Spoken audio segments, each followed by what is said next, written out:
Il me fait plaisir, au nom des 20 télévisions communautaires autonomes associées à Cogeco, de vous souhaiter la bienvenue à ce bulletin des régions. Au sommaire, cette semaine, à Victoriaville, on annonce d'importants investissements en économie sociale. À Luceville, on souligne le 25e anniversaire de Métis en affaires. À Rocher-Percé, l'organisme Produire la santé ensemble soutient l'économie alimentaire. À Saint-Joseph-de-la-Rive, on travaille à l'éradication des espèces exotiques envahissantes. À Saint-Jean-Port-Joli, le Musée de la mémoire vivante invite les visiteurs à partager leur mémoire. À Cap-Santé, on propose un parcours d'interprétation historique au fort Jacques-Cartier. À Pointe-des-Cascades, l'événement Cascade de Cageux soulève les passions. Mais pour commencer cette émission, je m'entretiens avec Marc Baudouin de la TVC Matapédia.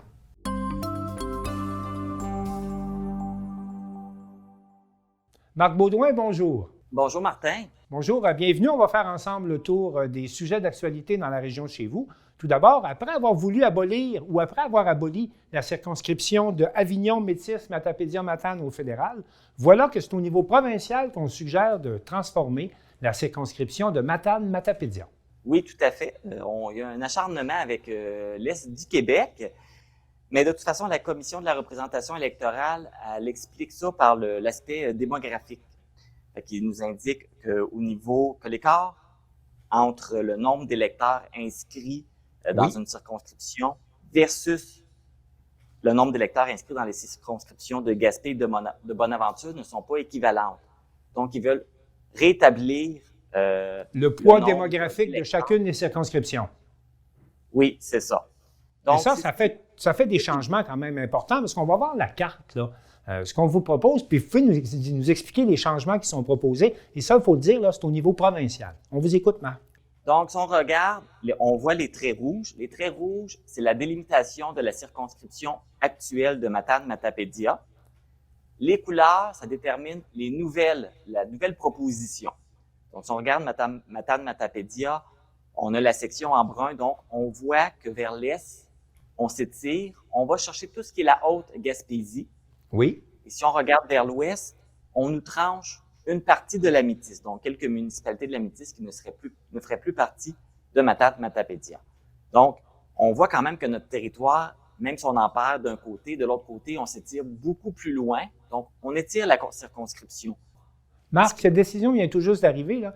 Est-ce que vous avez des réactions dans la circonscription? Qu'est-ce que les élus, entre autres, disent là, au sujet de cette proposition? Oui, d'ailleurs, j'ai eu une entrevue avec le député provincial, Pascal Bérubé. Oui. Lui, c'est sûr qu'il est contre, justement, cette nouvelle proposition-là, un peu comme je vous l'expliquais, à cause de la grandeur du territoire. Plus le territoire est grand, plus ils ont de la distance à parcourir, donc c'est plus difficile pour eux de pouvoir être partout et d'assister aux événements. Et c'est sûr que plus le territoire est grand, plus ça peut avoir un impact aussi sur le service qu'ils vont faire aux citoyens également. Maintenant, ce n'est pas une décision qui est définitive. Hein? Il y a quand même des consultations qui sont en cours là-dessus. Ce n'est pas décidé, là, cette modification-là. Non, ça, c'est la première proposition. Il va y avoir des audiences publiques qui commencent bientôt.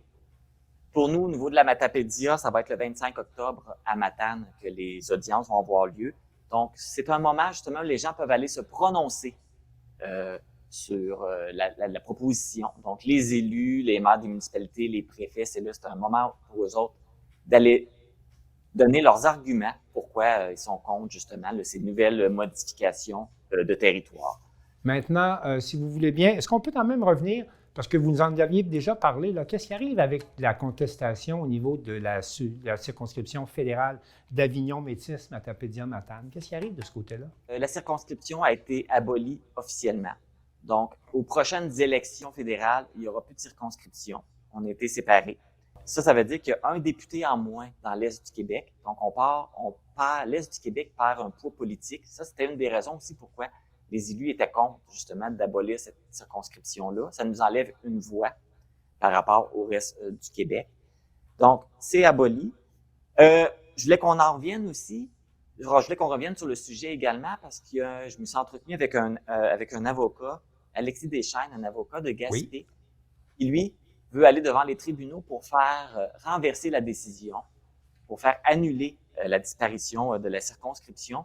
Donc, même si la décision a été officielle, avec les démarches qui sont faites de recours, on va en entendre encore parler. Est-ce qu'il peut y avoir encore des changements? Ça veut dire que la décision peut être renversée, j'imagine, puisqu'il fait des démarches en cours. Et puis justement, il veut justifier, parce que selon lui, ce qu'il m'expliquait, il dit la démographie, il dit il y a plus de gens qui viennent s'installer dans la région. Fait qui donne l'argument démographique pour justifier l'abolition de la circonscription. Pour lui, ça fait plus de sens. Parce qu'on veut modifier vos circonscriptions parce qu'il y a moins de gens, mais la réalité fait qu'il y a de plus en plus de gens qui s'installent dans votre circonscription également. Alors, c'est un peu une situation particulière, mais ce que je comprends, c'est qu'il n'y a pas de décision définitive encore de prise dans ces deux dossiers-là. Il y a encore une chance que la circonscription fédérale revienne, puis on ne sait pas qu'est-ce qu'ont donné les consultations provinciales. Bien, pour le fédéral, ça ne revient pas, là, c'est tranché. Ça va dépendre des démarches que lui fait en cours. S'il gagne sa cause, mais s'il ne gagne pas sa cause, là, pour le moment, la circonscription est disparue. Là. Il n'y en aura pas. Merci pour ce dossier-là, on y reviendra, mais comme on fait le tour des actualités, parlons maintenant il y a la ville d'Amqui qui arrive avec un plan quinquennal de développement. Qu'est-ce que ça signifie, ça, Marc? Bien, tout d'abord, il faut mentionner que c'est le quinquennal où il y a eu le plus d'investissements dans toute l'histoire de la ville d'Amqui. On parle d'un total de 41,7 millions de dollars. Oui, c'est beaucoup. Et c'est le plus gros programme qui a été justement dans l'histoire d'Amqui. Pour bien comprendre c'est quoi un programme quinquennal d'immobilisation, bien, c'est un outil de planification des investissements en immobilisation qui vont être réalisés au cours des 5 prochaines années. Donc, c'est tous les travaux que la ville veut faire dans les 5 prochaines années. C'est l'argent qu'elle prévoit dépenser pour tous ces travaux-là. Donc, je peux donner des exemples. Oui, des remplacements d'aqueducs et d'égouts, la réfection de routes et de ponceaux. Ici, nous, à Amqui, on a la relocalisation de l'hôtel de ville. Donc, c'est un projet qu'on parle depuis 4-5 ans. Et là, c'est à l'ordre du jour du plan quinquennal, là. Oui, ça fait partie dans les projets. On a des réfections de patinoires, le développement résidentiel et commercial, remplacement de routes, comme je le mentionnais, les réparations de routes. Donc, tous ces travaux-là, ça rentre dans le plan quinquennal. Dites-moi, Marc, est-ce qu'on retrouve également sur le plan quinquennal la fameuse question chez vous du site d'enfouissement technique à Saint-Moïse? Non, parce que ça, c'est le plan quinquennal de la ville d'Amqui. OK, d'accord. Donc, là, on parle de le site d'enfouissement, c'est à Saint-Moïse et c'est avec la MRC. Mais qu'est-ce qui se passe du côté du site d'enfouissement? Est-ce qu'il y a des gens qui posent des questions? Écoute, le site d'enfouissement, c'est parce qu'ils veulent installer ça dans la Matapédia. C'est la régie intermunicipale de traitement des matières résiduelles des MRC de la Matapédia et de la Métis qui sont jumelés ensemble. Ils veulent avoir un site pour aller transformer les résidus, le compostage qui est sur le territoire, parce que là, présentement, ils doivent faire plusieurs kilomètres pour aller porter tout ça. Donc, on veut avoir ça à proximité, sur le territoire.